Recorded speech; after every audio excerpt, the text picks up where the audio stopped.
축제나 행사를 할 때 흥행이 될 수 있는 요소가 몇 개가 있는데, 사실 그 중에 제일 처음이 그 적절한 그 날짜를 잡아서 이 좋은 날에 해야 되는데, 이번 축제가 그런 부분에서는 정말 가을을 느끼기에 너무 좋은 날씨 속에 이렇게 진행이 되는 것 같아서 천안이 역시 좀 복받은 동네다 이런 생각을 좀 나름대로 해봤고요. 저는 사실 천안 상거리 이야기 속 문화예술 융복합 사례 이렇게 해서 천안 상거리 설화를 중심으로 발표를 하려고 하는데요. 뭐 목차 순서대로 진행을 하는데, 제가 이제 만들고 놨더니 확장성을 재현하는 이런 부분으로 자료가 구성이 되더라고요. 네, 그쪽으로 한번 보시면 될 것 같고, 먼저 저를 좀 소개를 하면, 저는 그 건축공학을 전공해서 시멘트 회사하고 건설 재료 회사를 한 20년 이상 다닌 이런 사람인데, 제가 이제 이직 과정에 한 6개월 정도 그 천안 부정도서관에서 그 하루에 한 3권, 4권을 계속 그냥 직업적으로 책을 읽었어요. 도서관에 있는 책을. 그러면서 이제 토요일 날은 딸들하고 같이 가서 아동도서관 가서 그 아동 동화책, 과이책 뭐 이런 아이들 책을 보면서 그 동화책을 자꾸 보다 보니까 동화책을 쓰는 그 패턴이 눈에 들어오더라고요. 이제 그런 와중에 제가 이제 충남아 강사라고 해서 우리 충남 이야기를 하는 그런 강사로도 활동을 하고, 또 하나 이제 주말 행복 배움터라고 해서 이제 천안시 지원을 해서 주말에 사회복지 법인에 있는 아이들한테 조금 색다른 교육을 하는 이런 프로그램을 했는데, 그 중에 마지막에 그 아이들을 데리고 홍대동 과학관이나 천안마을관, 또 점심을 이 천안 상거리에 가서 김밥이나 샐러드나 이런 걸 먹으면서 이렇게 진행을 한 2년 정도 했습니다. 그러다 보니까 천안 상거리에 가서 그 천안 상거리에 흘러오는 이야기, 이런 것들을 보면서 이거를 한번 동화책을 한번 쓰고 싶다.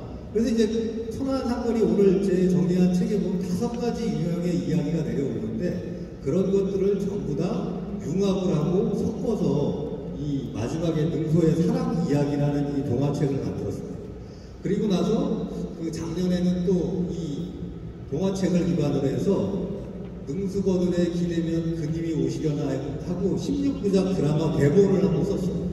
그러다 보니까 이 천안상거리 설화에 대해서는 사실 뭐 공부를 해서 박사가 아니고 이렇게 계속 관심이 있으니까 제가 이제 그걸 써서, 저는 개인적으로 이제 능소한테 이제 제 혼자 짝사랑하는 그런 입장이 돼서 제가 오늘 이런 지역학 전문가로서 이런 자리에 같이 있습니다. 그래서 뭐 그 이외에도 천안문화재단 지원을 받아서 지금 역사 속 충무공 이야기도 쓰고 천안 향토 역사에 이제 글도 기고하는 이제 지역학 전문가가 되고요. 또 하나는 이따 발표에 있지만 천안문화재단에서 만든 천안시 전체를 돌아다니면서 감성 지도라는 이런 만든 것까지 있는데, 그것도 나중에 한번 말씀을 드리겠습니다. 그리고 이제 천안의 일상 속 춤도시라는 인식이 언제 될까, 이런 걸 좀 생각을 해봤는데요. 제가 옛날에 다녔던 헬스클럽입니다. 근데 여기에 댄스 로빅이라고 해서 이렇게 춤을 1시간 동안 아주 격렬하게 춤을 하는, 이게 이제 헬스클럽에서 요새 많이 유행하는 건데, 그런 걸 볼 때 여기 들어갈 자리가 없을 정도. 근데 이게 왜 이렇게 인기가 했는지 스토리가 있어요. 이게 그냥 뭐 에어로빅 이런 거 하는 것처럼 하는 게 아니고, 앞에 많이 아는 음악을 깔고 그 율동을 하고, 중간에는 새로운 걸 집어넣고, 그 다음에 마무리는 다시 잘 아는 그런 노래에 맞는 춤을 추고, 뭐 이렇게 하니까 되게 인기가 있어서 사람이 유독 이거에 꽉꽉 차더라고요. 또 하나 이제 천안하면, 저도 서울로 옛날에 직장 생활을 할 때 이렇게 다닐 때 서울에 있던 저희 팀에 제가 팀장을 쓴 팀원들이 한 3달에 한 번씩 저 천안에 가자는 거예요. 근데 그때 이유가 뭐냐면, 저 천안의 스타덤 나이트가 그렇게 핫합니다. 지금은 코로나 때문에 많이 위축이 됐는지 모르겠지만, 옛날에 불과 한 6년 정도, 7년 전에는 이 중부권의 거의 나이트클럽의 황제 역할을 했어요. 근데 여기가 왜 유명했냐, 그 나이트클럽 안에 가면 저는 돔이 있어요. 그래서 흙이 막 최고조로 올라가면 저 돔이 열리면서 그 조명이, 화려한 조명이 저기서 막 나오는 거예요. 제가 오늘 여기서 2개를 말씀드린 건, 축제라는 것도 스토리가 있지 않으면 활성화가 안 된다. 모든 그냥 나이트클럽에 물 좋으니까 간다, 이게 아니고, 여기에 어떤 큰 유발 요소를 만들어 버리니까 이게 중국권뿐만 아니라 서울에 있는 친구들도 천안에 그런 게 있대. 그래서 이거 한번 와보고 싶어요. 궁금증을 유발하는. 아마 이런 게 축제의 어떤 핵심 요소 중에 하나가 아닐까 해서 제가 그 들어가는 마을에 좀 간단하게 이렇게 소개를 했습니다. 이제 본론으로 들어가서 제가 이제 최근에 책을 한 권 더 쓰고 있는데 거기도 이 머릿말에 이 내용을 똑같이 썼습니다. 얼마 전에 이 미국에 사는 이 줄리아 뮤라는 이 친구가 우리나라 신청전에서 동기유발을 해서 저런 뮤지컬, 그러니까 동영상으로 만든 뮤지컬을 만들었다는데 문화예술 교육이 어떻게 가야 되는지 동기유발을 어떻게 해야 하는지가 너무 작았어요. 이 친구가 이제 이 동기를 받은 거는 그 디즈니에 많은 작품이 있는데 아시아계 여성들이 공주로 나온다는 겁니다. 그런데 한국은 그 공주가 한 번도 없다. 그래서 자기가 그걸 만들어내고 싶다. 예, 여기서 동기가 됐고, 그래서 이제 영감이 심청전에서 잡은 겁니다. 근데 심청전을 왜 잡았나 했더니 그 타국에서 고생하는 이방인들, 한국인들이 고향으로 돌아가고 싶어 하는 열망이 다들 있잖아요. 그 열망. 특히 조금 더 길게 인터뷰한 내용에서 자기 아버지의 그 고향으로 돌아가고 싶어 하는 그 마음. 이게 이제 이 심청전을 영감을 얻는 겁니다. 그러면서 이 친구가 시행 방법으로는 자기가 한복을 입고 그 동영상을 찍은 겁니다. 그리고 노래도 하고. 근데 그게 여기에 보면은 이제 애니메이션 그림체로 바꿔주는 프로그램이 있다고 하더라고요. 그래서 그 프로그램으로 바꾼 거예요. 그래서 저렇게 이제 동영상이 만화 영화처럼 이렇게 바뀐 건데 이게 그 미국에서 엄청 핫하게 틱톡이라는 그 프로그램에 올려서 엄청 핫하게 됐고 그러다 보니까 유튜브까지 올라가서 아주 전 세계적으로 열광하는 그런 프로그램인데 그게 대단하게 이 친구가 대학의 졸업작품을 이렇게 만들었다는 거예요.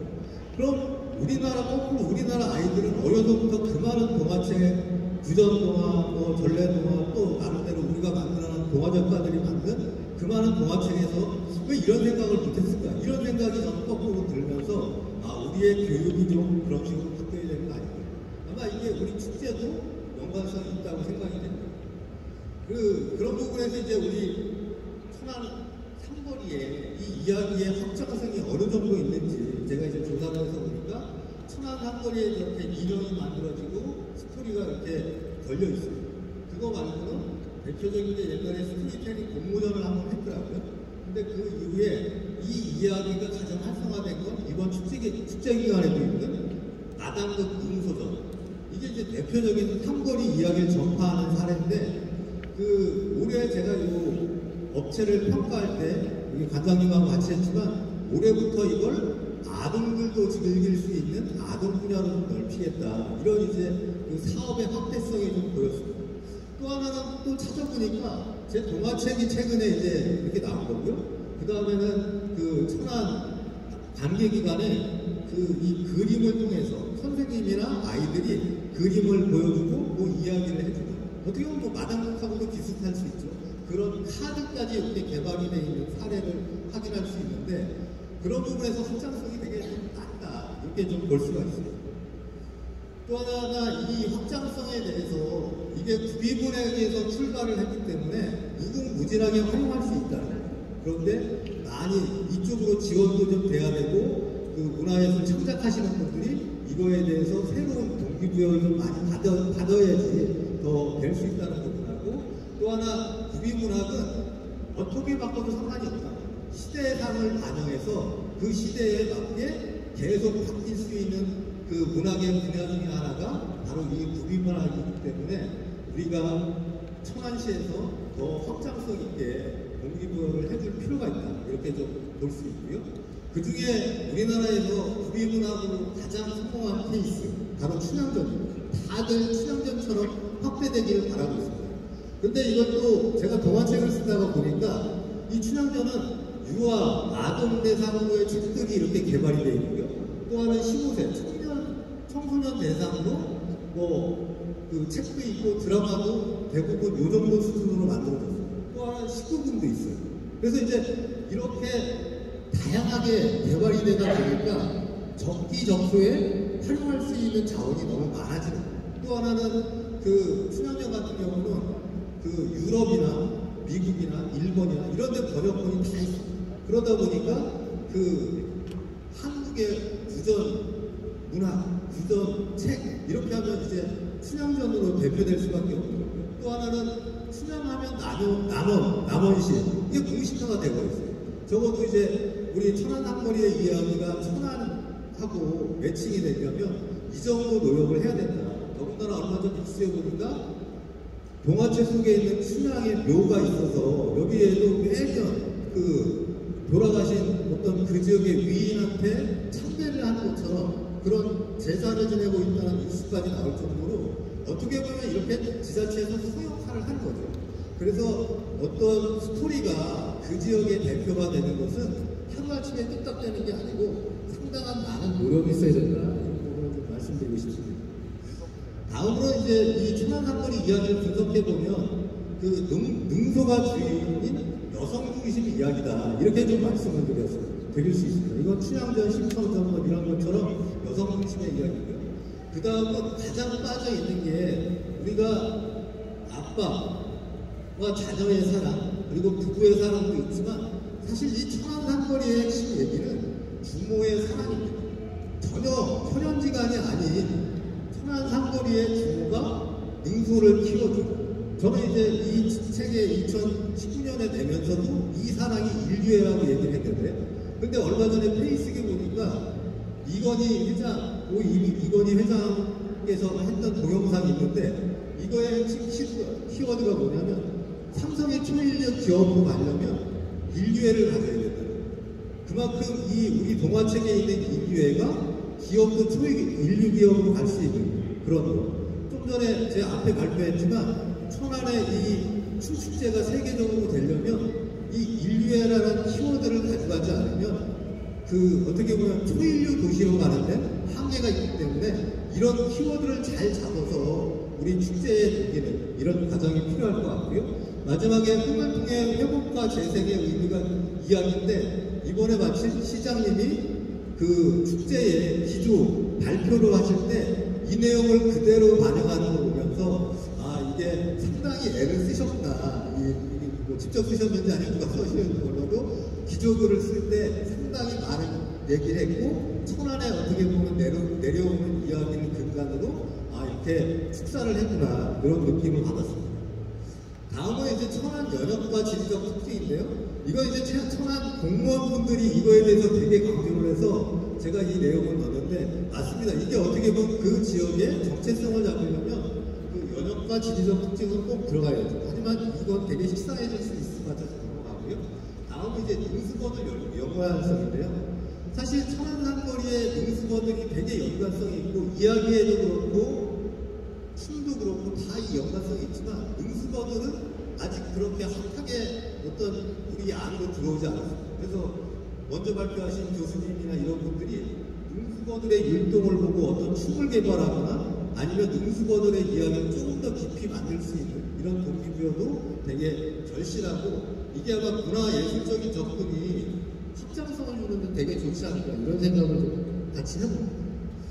다음은 이제 그 도로와 상거리 문화 플랫폼 천안이라는 제가 제안인데요.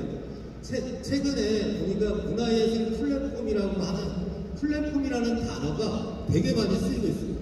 더군다나 이번 정권 바뀌고 나서는 디지털 플랫폼이라는 용어가 신문이나 언론에 되게 잘 이번에 윤 대통령님이 그 미국에 가서도 디지털 플랫폼 UN 발표 때도 이 얘기가 나옵니다. 이건 뭐냐면 정부에서 돈을 주는 방향이죠. 방향성. 그래서 우리 축제가 조금 더 많은 지원을 받고 발전을 하기 위한 용어를 쓸 때 이런 부분이 필요하고요. 우리가 똑같습니다. 여기서 대회에 나온 그런 팀들, 그런 예술가들의 세계적인 진출을 돕는 플랫폼 역할을 지금 천안문화재단이 하든 아니면 어떤 기관을 만들어서 해야 지속 가능성이 좀 있을 것 같다는 생각도 좀 해서 제가 이런 플랫폼이라는 이야기를 넣어봤습니다. 또 하나 이제 머드 축제도 얘기했지만 또 하나는 용어에 대한 이 축제 용어. 올해는 해양 머드 박람회라고 바꿨어요.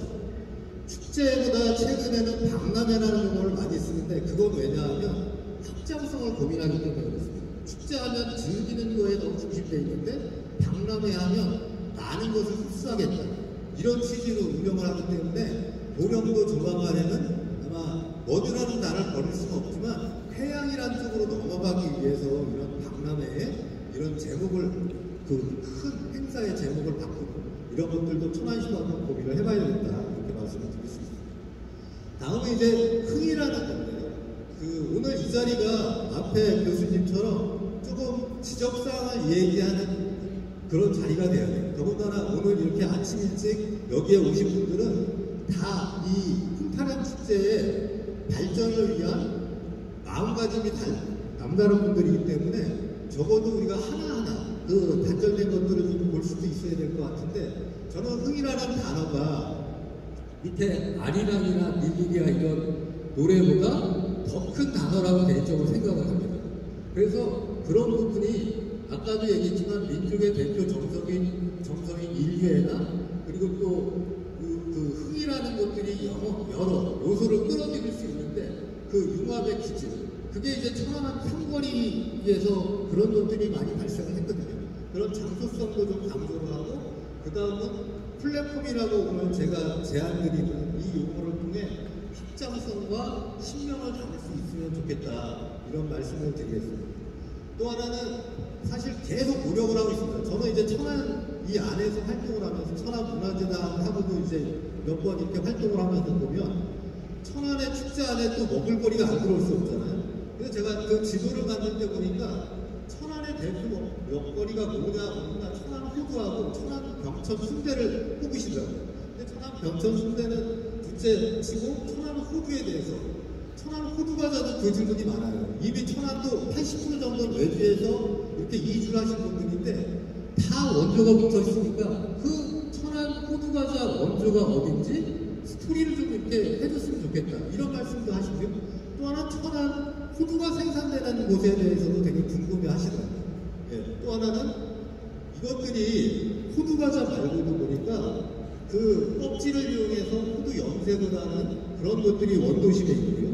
또 하나는 호두 껍질을 호두를 잘 쪼개서 먹고 그걸 붙여가지고 여기 보는 인형을 만드는 공방도 있습니다. 사실 이게 먹거리를 넘어서서 염색이나 인형은 공예예술로 넘어가는 단계죠. 그래서 이 천안에 지금 우리가 풍타령이라고 얘기하는 요소 안에는 이렇게 많은 가능성이 들어올 수 있는 여지가 있기 때문에 이런 것에 대한 천안시에서 어떻게 보면 촉진제 역할, 마중물 역할을 해줄 수 있는 지원이 계속 이루어져야 되지 않을까 이런 생각을 하면서 저는 그 앞에서도 말씀드린 것처럼 우리 천안 풍타령이 흥청망청 축제가 아니고 흥미진진한 축제로 발전되기를 기원하면서 오늘 발표를 마칠까 합니다. 감사합니다.